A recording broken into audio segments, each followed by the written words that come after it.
Apocalipse, quando o fim é só o começo. Autor: César Andrade Marques de Azevedo. E-mail: cesarazevedo@terra.com.br. Farei lembrar do teu nome de geração em geração, pelo que os povos te louvarão eternamente. Salmo 45, 17. Esta é uma produção do site www.cesarazevedo.com.br. Conhecendo a palavra para ser transformado pelo poder de Deus. Meu pedido a você com base na palavra de Deus: rogo-vos, irmãos, que luteis juntamente comigo nas vossas orações por mim a Deus, e que este meu ministério seja aceitável aos santos, e possa entre vos recobrar as forças.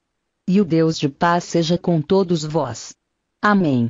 Romanos 15, 30, 33. Permita-me posicionar você no Apocalipse. Apocalipse 1, 1, 2. A profecia, o que brevemente deve acontecer. Se somos convocados para as batalhas do Senhor, precisamos conhecer os termos em que se dá estas mesmas batalhas. Assim como os eventos de Pequim foram cuidadosamente preparados com anos de antecedência, nós também precisamos estar habilitados para as batalhas do Senhor. O verdadeiro campo de batalha se localiza nos lugares celestiais e no coração. O Senhor Jesus enfrentou pelo menos 3 grandes batalhas em seu ministério terreno. A sua primeira batalha foi aquela que provou o seu coração. Ela se deu no deserto. Jesus fora conduzido pelo Espírito Santo para ser tentado por Satanás. Ele foi tentado para transformar pedra em pão e, assim, satisfazer suas necessidades naturais. Ele manteve-se fiel à palavra de Deus. Ele foi tentado a se tornar um homem com poderes sobrenaturais, saltando do templo. Ele manteve-se fiel à obediência a Deus. Ele foi tentado a ter toda a riqueza deste mundo. Ele manteve-se fiel à adoração e ao serviço a Deus. Estas mesmas batalhas do Senhor são as nossas batalhas, pois está escrito: porque tudo o que há no mundo, a concupiscência da carne, a concupiscência dos olhos e a soberba da vida, não vem do Pai, mas sim do mundo. Ora, o mundo passa, e a sua concupiscência, mas aquele que faz a vontade de Deus, permanece para sempre. 1 João 2, 16, 17. A segunda grande batalha do Senhor foi no Getsêmani. Nesta batalha a sua missão foi colocada em prova. O grande projeto do Senhor Jesus era a salvação dos homens, contudo, ainda que voluntariamente ele deu a sua vida por nós, seu sacrifício só seria aceito se ele se sujeitasse totalmente à vontade de Deus. No Getsêmani ele se humilhou diante de Deus e entregou sua vontade totalmente ao Senhor. Nós também somos desafiados pelo Senhor nos seguintes termos: e quem não toma a sua cruz, e não segue após mim, não é digno de mim. Mateus 10 e 38. A última grande batalha do Senhor foi seu manifesto desejo de retornar ao Pai com a mesma glória que antes ele tinha com o Pai. Nós também somos exortados a esta mesma realidade, pois está escrito: e não só ela, mas até nós, que temos as primícias do Espírito, também gememos em nós mesmos, aguardando a nossa adoção, a saber, a redenção do nosso corpo. Romanos 8 e 23. Todas as conquistas do Senhor Jesus estavam centradas na cruz, elemento catalisador da sua morte e ressurreição, bem como o cumprimento de sua missão expiatória.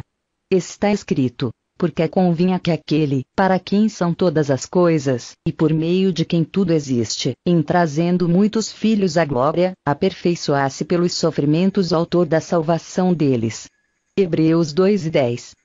Se a cruz for a resposta ao clamor no Getsêmani, o Apocalipse é a revelação em resposta à oração feita pelo Senhor no Monte das Oliveiras. O Apocalipse relata como será retomada a glória que outrora o Senhor tivera. Vamos conhecer a glória do Senhor. Para descrever os atributos divinos consultamos a obra Palestras em Teologia Sistemática, do teólogo Henri Clarence Thyssen. Da eternidade passada à eternidade futura, Deus é Deus, autoexistente, imutável, onipotente, onipresente, onisciente. Está escrito: antes que os montes nascessem, ou que tu formasses a terra e o mundo, sim, de eternidade a eternidade, tu és Deus. Salmo 92. Estes são atributos divinos incomunicáveis, nenhuma outra criatura pode tê-los. Por estes atributos, sabemos que Deus tem vida em si mesmo, permanece o mesmo por toda a eternidade, tem todo o poder, está em todo lugar, conhece todas as coisas. Por tudo que Deus é, nós lemos, e não há criatura alguma encoberta diante dele. Antes todas as coisas estão nuas e patentes aos olhos daquele a quem havemos de prestar contas. Hebreus 4:13. Deus é uma pessoa com autoconsciência e autodeterminação, o que implica que tudo quanto Deus pensa e faz está intimamente associado a quem Deus é: santo, reto, justo, bom, misericordioso e gracioso. Esta é a razão de Deus declarar de si mesmo. E disse Deus a Moisés: Eu sou o que sou. Disse mais: Assim dirás aos filhos de Israel: Eu sou, me enviou a vós. Êxodo 13:14. Deus é santo, isto é, Deus é absolutamente separado de todas as suas criaturas, exaltado sobre elas. Deus é igualmente separado da iniquidade moral e do pecado. Deus é reto e justo. Estas qualidades se constituem no fundamento para seu governo moral, na execução de suas leis e na aplicação das recompensas e castigos. Deus é amor. Definimos por amor uma afeição racional e voluntária. O amor de Deus é fundamentado na sua verdade e santidade e no exercício de sua livre escolha. Deus é bom. Deus tem profunda afeição por tudo quanto criou, visto que não pode odiar a nada quanto fez.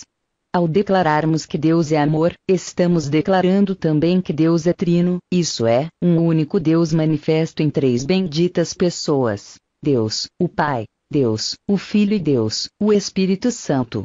Isto porque para amar, Deus precisa amar alguém. Deus ama a seu Filho, eternamente gerado por Deus.